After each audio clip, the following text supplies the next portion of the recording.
Good morning. आज हम बात करते हैं रिएक्शन ऑफ एल्किन के बारे में। पिछले वीडियो में हमने एल्किन की रिएक्शन के बारे में डिस्कस किया था, जिसमें इलेक्ट्रॉन स्नेही योगात्मक अभिक्रिया के बारे में डिस्कस किया और उसका एग्जाम्पल के लिए हमने हेलोजिनेशन और हाइड्रोहेलोजिनेशन हेलोजिनेशन जिसमें हमने एल्किन की रिएक्शन ब्रोमीन के साथ रिएक्शन का एग्जाम्पल लेके बताया था, जिसमें ट्रांस एडिशन होता है। और सेकंड रिएक्शन जिसमें हमने हाइड्रोहेलोजिनेशन कि जब एल्किन की रिएक्शन हाइड्रोजन हैलाइड के साथ कराते हैं तो पॉजिटिव पार्ट एल्किन के उस कार्बन से जुड़ता है जिस पे पहले से ही हाइड्रोजन परमाणु की संख्या अधिक होती है। तो जैसे हम प्रोपेन की बात करें तो प्रोपेन की रिएक्शन HBr के साथ कराने पर 2 ब्रोमोप्रोपेन प्राप्त होता है। हाइड्रोजन CH2 पे चला जाता है, जुड़ता है और नेगेटिव पार्ट CH के साथ जुड़ जाता है। अब उससे आगे हम बात करते हैं reaction number 3, oxymercuration and demercuration. Oxymercuration and demercuration यानी ऑक्सीमर्क्यूरीकरण और विमर्क्यूरीकरण दो कंबाइंड रिएक्शन है, जिसमें एक रिएक्शन ऑक्सीमर्क्यूरेशन और दूसरी डीमर्क्यूरेशन। तो पहले हम बात करते हैं ऑक्सीमर्क्यूरेशन के बारे में कि जब एल्किन की अभिक्रिया मर्क्यूरिक एसीटेट के साथ मर्क्यूरिक एसीटेट के साथ जल की उपस्थिति में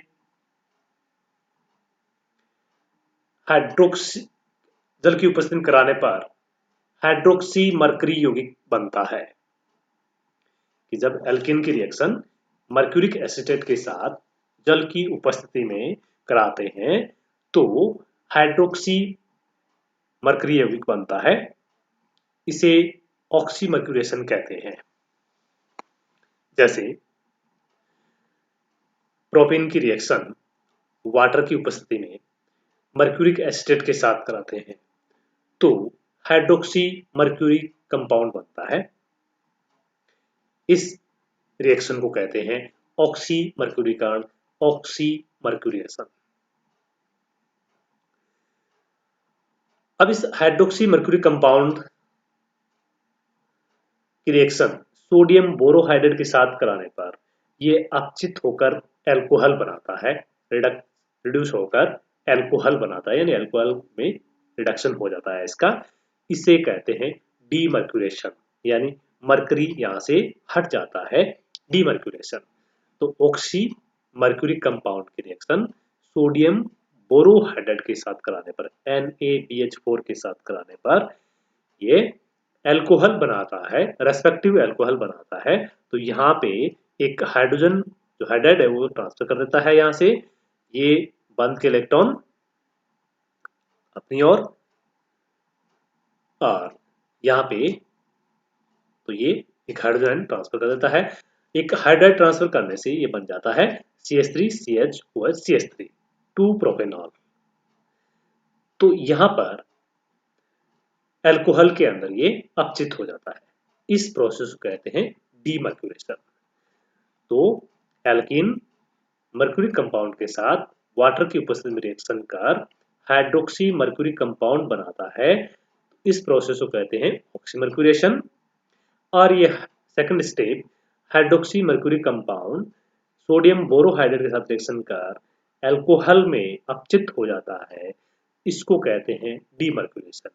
दैट कंबाइन रूप से इस रिएक्शन को कह दिया हमने oxymercuration and demercuration. Now next hydroboration oxidation. Hydroboration alkene की रिएक्शन डाइबोरेन के साथ कराते हैं, बोरेन के रूप में रिएक्शन करता है BH3। तो बोरेन 1 बाई 1 करके एक एक हाइड्रोजन, एक एक एल्किन को शिफ्ट करता जाता है।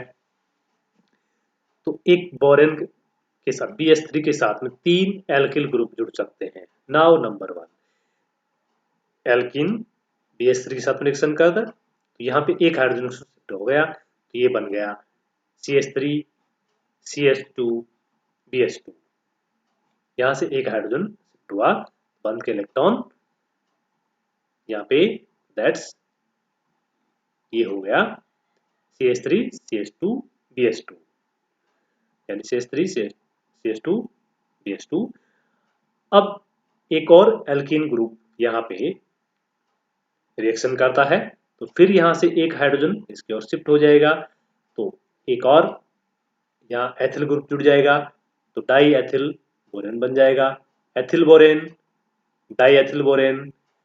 फिर एक और एल्कीन इसके साथ रिएक्शन करता है नेक्स्ट स्टेप में, तो ये एक अपना रिमेनिंग एक हाइड्रोजन और इसको शिफ्ट कर देता है, एक और एल्किल ग्रुप यहाँ पे ऐड हो जाता है एथिल के रूप में यहाँ पे, तो ट्राई एथिल बोरेन बनता है। तो एल्कीन बोरेन के साथ में रिएक्शन करता है, तो बोरेन 1 बाई 1 करके एक एक करके हाइड्रोजन शिफ्ट करता जाता है और एल्किन ग्रुप से जुड़ता जाता है। एक एल्किन ग्रुप इसके साथ जुड़ता है तो एथिल यानी एल्किल बोरेन बनता है। यहाँ एथीन है तो एथिल बोरेन प्राप्त होता है। एथिल बोरेन फिर एल्किन के साथ एथिन के साथ रिएक्शन करता है, तो डाई एथिल बोरेन, यहाँ से एक हाइड्रोजन और शिफ्ट हो जाता है इस पे, तो डाई एथिल बोरेन प्राप्त होता है। डाई एथिल बोरेन की रिएक्शन फिर एल्किन लाइक एथिन के साथ कराते हैं, तो फिर एक हाइड्रोजन शिफ्ट होने से ये एथिल ग्रुप के अंदर कन्वर्ट हो जाता है। ट्राई एथिल बोरेन हमें प्राप्त होता है। ट्राई एथिल बोरेन का ऑक्सीडेशन करते हैं तो हमें एथेन प्राप्त होता है CH3 तो इस प्रकार हाइड्रोबोरेशन कराने पर हमें एल्कीन से एल्केन प्राप्त होता है। तो इस प्रकार हमने एल्कीन की रिएक्शन के बारे में डिस्कस किया, जिसमें इस वीडियो में हमने ऑक्सीमर्क्यूरेशन डीमर्क्यूरेशन के बारे में, जिसमें एल्कीन की रिएक्शन मर्क्यूरी कंपाउंड के साथ में वाटर की उपस्थिति कराते हैं, हाइड्रोक्सी मर्क्यूरी कंपाउंड बनता है। और इस हाइड्रोक्सी मर्क्यूरी कंपाउंड की रिएक्शन सोडियम बोरोहाइड्रेट के साथ कराते हैं तो ये एल्कोहल में अपचित हो जाता है, जिसे डीमर्क्यूरेशन कहते हैं। और नेक्स्ट रिएक्शन के बारे में डिस्कस किया हाइड्रोबोरेशन के बारे में, जिसमें एल्कीन यानी एथीन BH3 यानी बोरेन के साथ में रिएक्शन करता है, तो ये एथिल बोरेन बनाता है। एथिल बोरेन फिर ये एथीन रिएक्शन करती है अदर मॉलिक्यूल, तो ये डाई एथिल बोरेन बनाता है।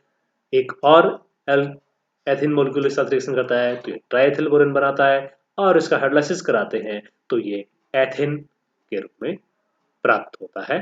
तो एथीन से एथेन बना सकते हैं हम इसे। Thank you.